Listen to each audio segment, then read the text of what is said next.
Imagine sitting down to a feast. The meat is tender, the wine is rich.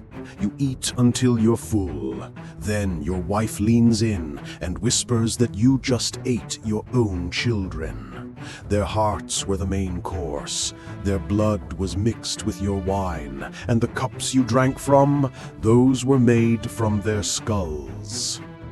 This actually happened in the Viking Age, and the woman who did it had her reasons. Our story takes place sometime in the early medieval period, around the 900s, in the world of Norse legends. Gudrun was a princess, daughter of King Atli. She lived in a time when honor meant everything, and revenge was not just accepted, but expected. Gudrun fell in love with the greatest hero of her age. His name was Sigurd. This wasn't just any warrior. Sigurd had killed a dragon named Fafnir and claimed its massive treasure. He was brave, handsome, and destined for greatness. When they married, Gudrun thought her life would be one of happiness and glory. But fate had other plans.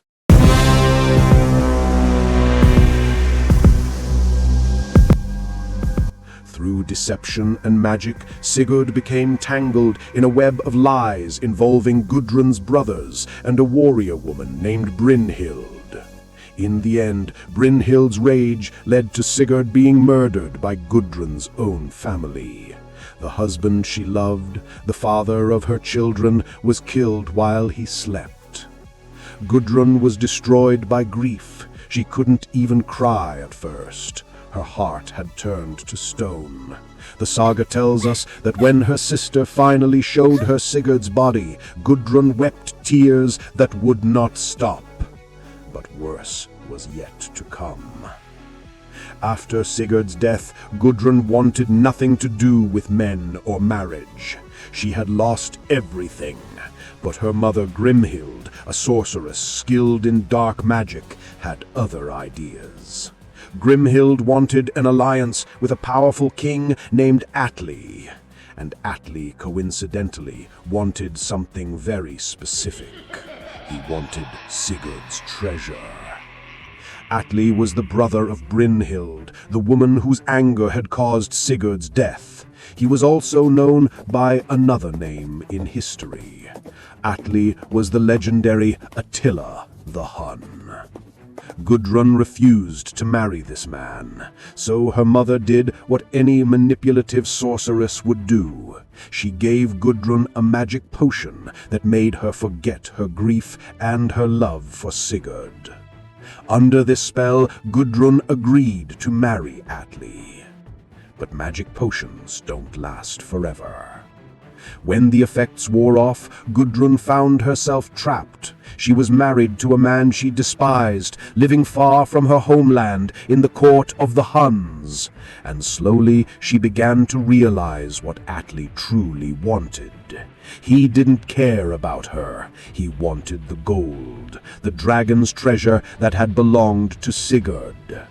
The treasure was now in the hands of Gudrun's brothers, Gunnar and Hogni. They had hidden it somewhere along the Rhine River, and they refused to tell anyone where it was. Atli grew obsessed. He invited the brothers to visit, promising them a feast and great honor. Gudrun knew her husband. She knew this was a trap. She carved a warning in runes and sent it to her brothers, begging them not to come. But the messenger Atli sent changed the runes, turning Gudrun's warning into a warm invitation. Gunnar and Hogni saw through the deception. Their wives had dreams warning them of danger. Everyone told them not to go, but Viking honor demanded they accept the invitation. To refuse would make them look like cowards. So they went, knowing full well they were walking into death. When they arrived, Atli's men attacked them. The brothers fought bravely, killing many of Atli's warriors, but they were vastly outnumbered. Eventually, they were captured. Atli demanded to know where the treasure was hidden. Gunnar refused to tell, so Atli had Hogni's heart cut out while he was still alive. The saga says Hogni laughed as they did it, refusing to show any pain.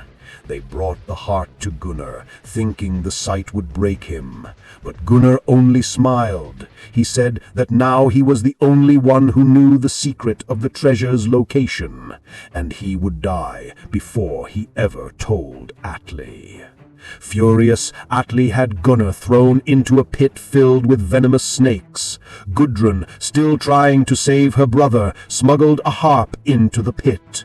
Gunnar played it with his toes, his hands being bound, and the music charmed the snakes to sleep. All but one. That snake bit him, and Gunnar died in agony. Gudrun had now lost everything. Her husband, Sigurd, murdered. Her brothers, Gunnar and Hogni, tortured and killed by the man she was forced to marry. She had borne Atli 2 sons during their marriage, 2 young boys who were innocent of their father's crimes. And this is where Gudrun's revenge begins.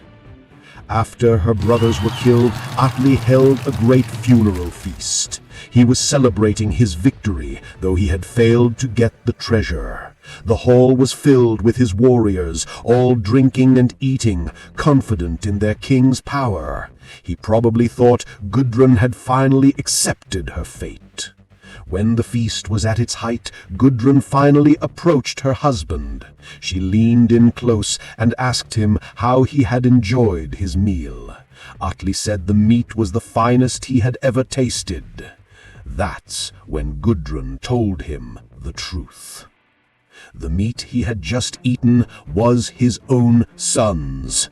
Gudrun had killed their 2 boys. She had cut out their hearts and roasted them for the feast. She had mixed their blood with the wine. The cups everyone was drinking from, they were made from their skulls, covered in silver and gold. The hall fell silent. Even these hardened warriors were shocked at what they were hearing. Atli looked at his wife in horror. He called her cruel and said she deserved to be stoned to death for such an act. But Gudrun just smiled. She told him that he had killed her brothers. He had destroyed her family for gold he never even got. Did he really think there would be no price to pay? Atli, drunk and devastated by what he had learned, eventually fell asleep. And that's when Gudrun made her final move. She went to the bedroom where Atli lay unconscious. With her was Niflung, the son of her brother Hogni, who also wanted revenge for his father's death. Together they took Sigurd's sword and drove it through Atli's chest. The king of the Huns woke up just long enough to realize he was dying. He asked Gudrun to give him a proper funeral, a burial fit for a king. She promised she would. Then Gudrun walked through the hall and began setting fires. She lit torches and threw them onto the tapestries, the wooden beams, the sleeping firs where Atli's drunk warriors lay passed out. The flames spread quickly. The warriors woke to find themselves trapped in an inferno. In their panic and confusion, many began fighting each other, thinking they were under attack. Others tried to escape, but found the doors barred. The hall, the temple, everything burned. Everyone inside died. Gudrun stood outside and watched it all burn. Her husband, his entire court, his warriors, all of them consumed by fire. She had promised Atli a funeral fit for a king, and in a way she had given him exactly that, a funeral pyre big enough for royalty. This is the revenge of Gudrun, a woman who lost everything and made sure the man responsible paid the ultimate price. She had avenged her brothers in the most horrifying way imaginable, and she had done it in a way that ensured no one would ever forget.